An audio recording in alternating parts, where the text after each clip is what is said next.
ሰሞኑን የተከሰተው አዲሱ ቫይረስ ከኮሮና ቫይረስ አንጻር በጣም አደገኛ ነው። ኮሮና ቫይረስ ከተያዙ ሰዎች ውስጥ ለምሳሌ 100 ሰው ቢያዝ 3 ወይም ደግሞ 4 ሰው ነበር የሚሞት የነበረው።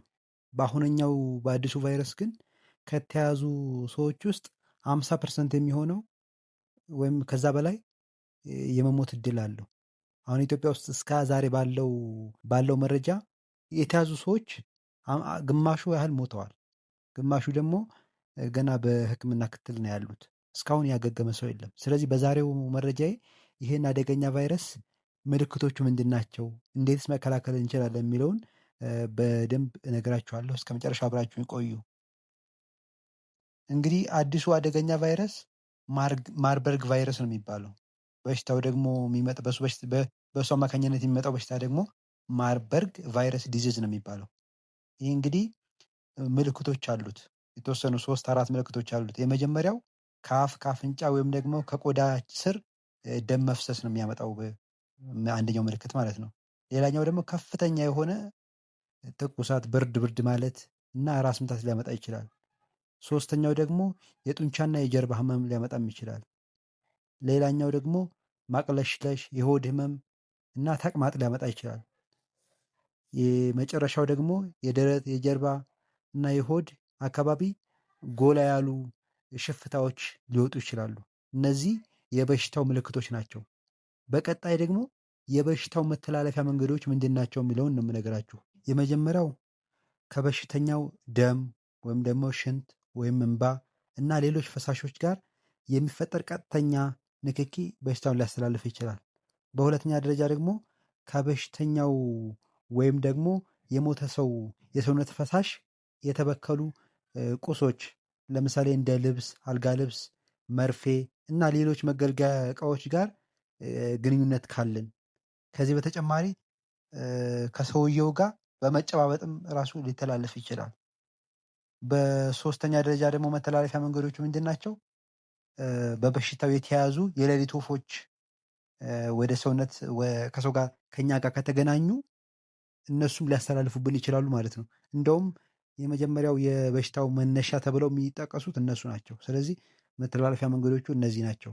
ዛሬ ለምሳሌ ከበሽታው ጋር ከቫይረሱ ጋር ብንነካካ ከ2 ቀን ወይም ከ2 እስከ 9 ቀን ባለው ምልክት የማምጣት እድል አለው ማለት ነው። ስለዚህ እስከ 10 ቀን አካባቢ ባለው ምልክቱን ልናሳይ እንችላለን ማለት ነው። በቀጣይ ደግሞ የበሽታው መከላከያ መንገዶች ምንድን ናቸው የሚለውን እናያለን። እንግዲህ የመጀመሪያውና ዋነኛው ነገር ከበሽተኛው ማንኛውም ፈሳሽ ጋር ቅድም እንዳልኳችሁ እንባ ሊሆን ይችላል፣ ደም ሊሆን ይችላል፣ ሽንት ሊሆን ይችላል፣ ወይም መጫወጥ አይነት ነገርን ሙሉ በሙሉ ማስወገድ ያስፈልጋል።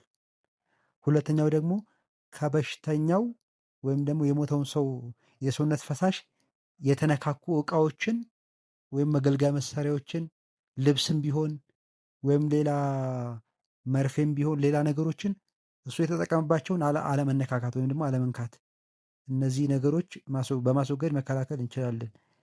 ሌላኛው ደግሞ እጃችንን አዘውትረን በሳሙና በደንብ በመታጠብ ንጽህናውን በመጠበቅ በሽታውን መከላከል እንችላለን። ሌላኛው ደግሞ ሰው ሲሞት በባለሙያ እንዲቀበር ማድረግ፣ እኛ መንካት የለብንም። ምክንያቱም በዚህ በሽታ ሊሆን ስለሚችል ሰው የሞተ ሰው ካለ በባለሙያ እነሱ የራሱ መከላከያ አድርገው ስለሚቀብሩ ባለሙያ እንዲቀብረው ማድረግ ያስፈልጋል ማለት ነው። ስለዚህ እና ደግሞ በሌላኛው ደግሞ በሽታው ምልክት ካለን ቶሎ ብለን ወደ ጤና ጣቢያ መሄድ እና አስፈላጊውን ሕክምና ማግኘት ያስፈልጋል።